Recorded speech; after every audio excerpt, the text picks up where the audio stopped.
참 예수님, 할렐루야라는 말이 주님을 찬미하자라는 뜻입니다. 그래서 우리말로 참 예수님은 할렐루야와 같은 말이죠. 할렐루야 해도 되고 참 예수님 해도 되는데, 그 할렐루야를 힘차게 외칠 수 있는 날이 바로 주님께서 죽음을 이기고 부활하신 오늘입니다. 따라서 힘차게 할렐루야를 노래하고 기뻐하지만, 우리 국민 모두가 슬픔에 잠겨있는 이 시기에 실종자들이 하루빨리 구조되기를 바라면서 이 미사 중에 기도하며, 또 실종자 가족들에게는 큰 위로와 함께 용기를 얻을 수 있게 되기를 바라면서 미사를 봉헌하도록 합시다. 우리는 이번 사고를 통해서 모두가 죄인이 된 마음으로 지내고 있습니다. 선장과 선원만의 책임이 절대 아닐 겁니다. 우리 국민 모두에게 그냥 팽배해져 있는 무질서, 안전불감증, 대충, 자기중심 이기주의, 이런 것들이 빚어진 결과가 아닌가 생각이 되어집니다. 이 길에서 희생된 젊은 학생들은 우리 국민을 위하여, 우리 국민이 앞으로 좀 더 훌륭하게 선진국 국민이 되도록 하기 위해 희생 제물이 되었다고 여겨집니다. 예수님께서 죄도 없으신 분이 인류 구원을 위해 십자가 제물이 되신 것처럼 우리 모두가 참되게 회개하고 새로 좋은 모습으로 거듭 태어날 수 있도록 희생된 제물이라고 여겨집니다. 단적인 예를 들어서 우리 모두가 차를 몰고 다니는데, 선진국가에서는 횡단보도가 아니더라도 길가에 사람이 나타나면 차가 서줍니다. 그러나 우리나라는 횡단보도에서도 차가 먼저지 사람이 먼저 절대 아닙니다. 이것이 후진국입니다. 이번 사건을 바라보는 외국의 언론들이 뭐라고 합니까? 후진국형 사고고, 사고 수습도 후진국형 모습이다고. 이거는 누가 책임을 져야 합니까? 우리 모두가 책임을 져야 될 겁니다. 거짓말 잘하는 민족, 아직도 우리는 하나님을 믿는 신앙인이기에 주님을 사랑하고 이웃을 사랑하라고 했는데, 이웃을 사랑하는 마음이 뭡니까? 남을 배려하는 마음, 이것이 사랑입니다.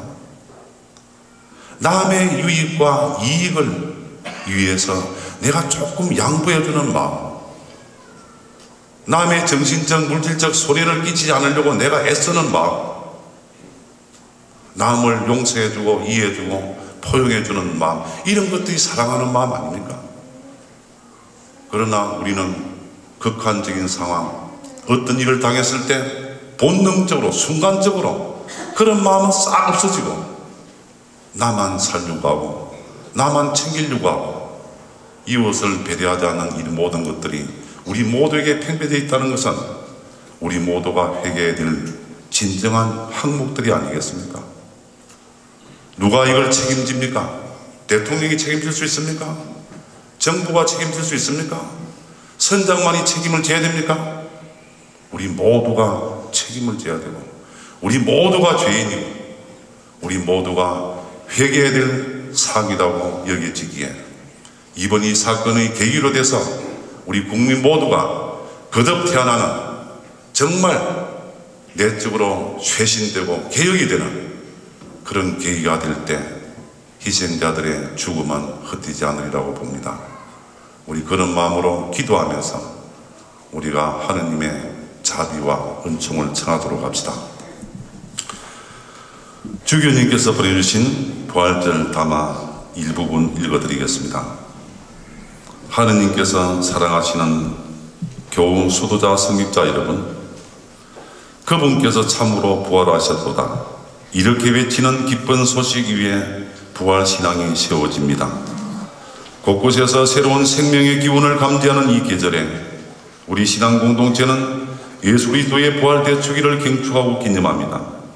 죽은 이들 가운데서 다시 살아나 부활하신 예수 그리스도께서는 우리 모두에게 평화와 영원한 생명을 선물로 주십니다. 여러분 모두 부활대축일을 기쁘게 맞이하시기를 기원합니다. 예수님께서는 갈등을 피하지 않으셨습니다. 이러한 갈등은 예수님의 궁극적인 강신사인 구원활동의 특성을 드러내기 때문입니다. 이웃으로부터 경멸받고 주변 인생으로 살아가던 사람들을 부르시고 함께 친교를 나눔으로써 예수님께서는 자신의 구원활동의 진수가 인간 사이의 벽을 허무는 연대성임을 선언하십니다. 예수님께서는 사람을 해방하고 자유롭게 하는 기쁜 소식을 선포하셨습니다. 하지만 이 기쁜 소식은 고정관념, 포기할 수 없는 주의, 기득권 등 기존의 영역에 대한 도전으로 나타납니다. 이 도전 때문에 예수님께서는 반대의 표적이 되고 저항을 받습니다. 목숨을 바친다는 것은 섬김의 행위입니다. 십자가는 이웃을 위해 자신의 목숨을 내어줌으로써 이웃을 섬기고 사람을 구원하는 활동입니다. 진정으로 예수님을 믿고 따르는 제자들이 가면 예수님과 함께 기꺼이 십자가를 지는 여정에 동참해야 합니다. 예수님의 죽음은 아버지의 뜻을 앞세우고 그 뜻에 따르는 결과였습니다. 예수님의 관심사는 이 땅에 하느님의 나라를 도래하게 하는 것이었습니다. 하느님 나라의 도래는 인간 마음의 변화, 즉 회심을 요구하고 인간에 의해 만들어진 온갖 부조리한 사회구조의 변화를 전제합니다. 결국 이러한 회심과 변화를 요구하는 예수님은 거부당하고 이 거부는 죽음으로 귀결됩니다. 그러므로 십자가는 이웃을 위해 자기 목숨을 바치는 투신입니다. 온갖 아픔과 질병으로 앓고 있는 사람들을 치유하고 언제나 진리를 선포하는 일에 헌신하고 사회적 약자를 보호하고 세속적인 성공과 거리가 먼 사람들과 쓸모없는 인생이라 손가락질 당하는 우리의 이웃들에게 힘을 실어주어 삶을 변화시키는 일에 투신하고 함께 연대하고 믿음과 삶의 길에 동행하도록 초대하는 길입니다. 목숨을 얻기 위해 목숨을 버리고 높은 자가 되기 위해 낮은 자리로 내려가고 섬기기 위해 섬김을 실천하는 것이 십자가의 영성입니다. 하지만 스승의 십자가는 제자들에게 하나의 위기와 도전으로 다가왔습니다. 제자들에게 십자가는 걸림돌이었습니다. 스승 예수님께서는 제자들에게 나를 따르고 십자가를 지라고 요구하셨습니다. 이 요구는 하느님의 길과 인간의 길 사이에 충돌로 드러나기도 합니다. 하지만 예수님의 이야기는 죽음으로 끝나지 않았습니다. 부활로 이어졌습니다. 이 부활이 제자들의 위기와 도전을 이겨내게 했습니다. 목숨을 바치는 것은 새로운 목숨을 얻음으로써 그 진면목을 드러냅니다. 제자들이 꾸었던 허망한 꿈은 순환, 죽음, 실패, 좌절, 고통을 통해 정화되어야 합니다. 그러므로 제자들이 가야 할 길은 십자가의 길 이외에 다른 길은 없습니다. 이 십자가의 길은 부활의 길이기 때문입니다. 우리들도 십자가라는 삶의 방식을 선택함으로써 주님 부활의 은총을 한껏 누리시기를 기원합니다. 죽음으로부터 부활하신 분께서 내리시는 평화, 진리, 영원한 생명의 복음을 선물로 받으시고 부활을 증언하는 삶을 살기로 다짐함으로써 언제나 행복을 누리시길 기원합니다. 2014년 예수 부활 대축일을 맞이하면서 교구장 안명욱 주교 대독